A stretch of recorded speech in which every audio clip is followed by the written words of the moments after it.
Hey, today I want to show you the cheekiest guitar fill ever, which sounds just like this.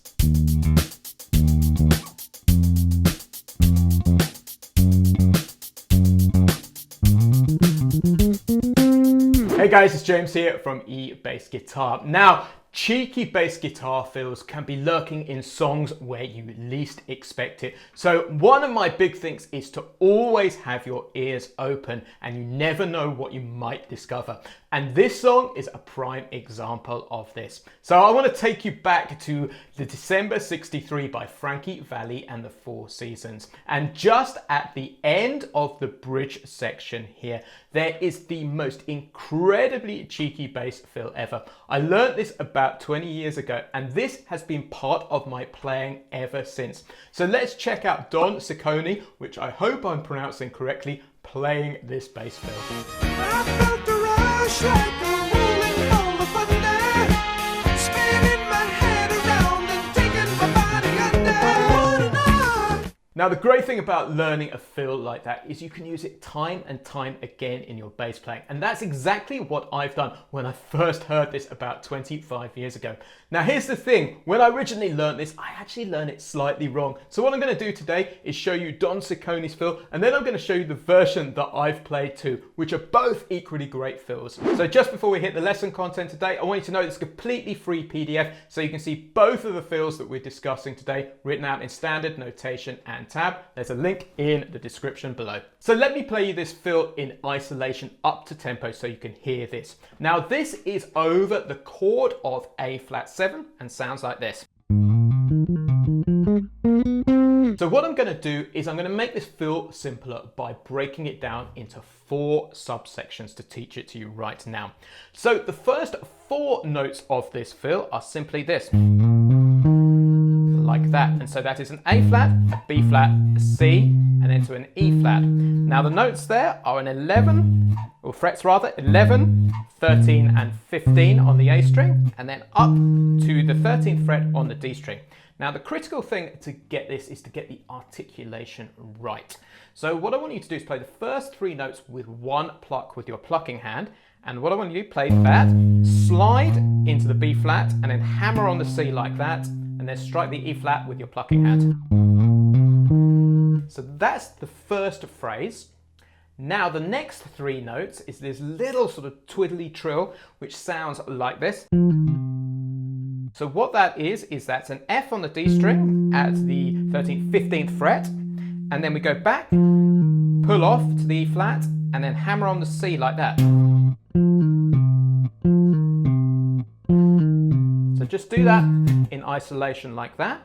And then the next 3 notes are an E flat, hammer onto the F, so that's frets 13 and 15. And then the A flat at fret 13 on the G string. So I'll put the first 3 phrases together.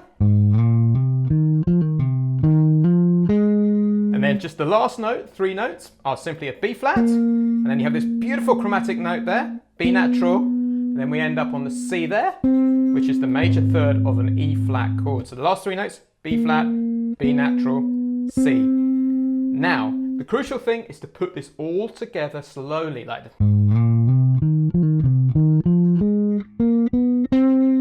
And again. Now, I encourage you to practice this slowly. The original track is at 104 BPM, but the important thing I found with this is to put it in context. Now, this is part of an ascending chord sequence from an E flat minor to an F flat to an F minor to a G flat, and then we hit that A flat fill on the first beat of the bar. So the crucial thing is to put the chord sequence in before it.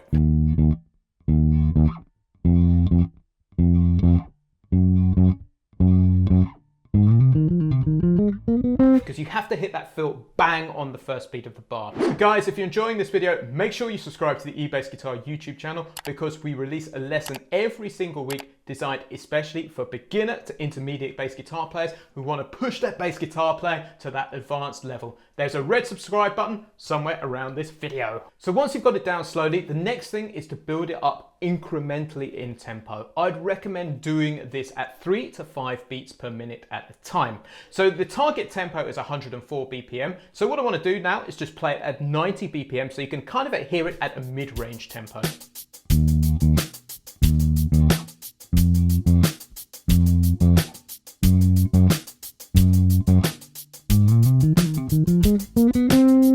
Now let's hear it up to tempo at 104 BPM.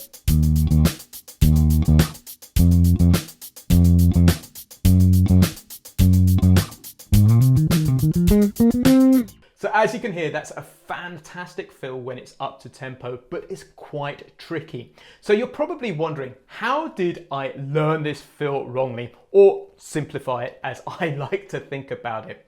So one of the tricky things about that fill is you have to launch straight into the 16th notes, and that can make it quite tricky to place them. So what I did is I changed the fill into this.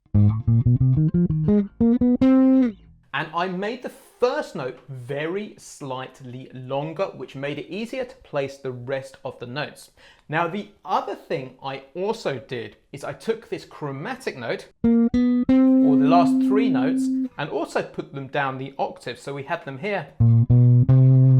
Now, to my ears, this is also a fantastic fill and super useful. So let me just take it apart for you slowly. So this is the fill. So let me play you the first 4 notes. So it's an A flat, a B flat, a B natural, and a C. And then the next 3 notes, E flat to F and back again. And then the last 4 notes are the A flat, the B flat, B natural, and C. So play it up to tempo. So what you've got in this lesson are 2 absolutely fantastic fills that you can put into your bass playing and pull up those cheeky fills just like Don Ciccone did in December '63 when people are least expecting it. So get those down, they are a ton of fun. Guys, that's the end of today's lesson. If you've enjoyed it, make sure you download that free PDF so you can see both fills written out in standard notation and tab. Also, if you're enjoying this Genius Bass Riffs series, make sure you let us know what riffs or songs or bass lines you'd love us to cover. Do let us know in the description below. Cheers, I've been James from eBassGuitar.com. I'll catch you next week.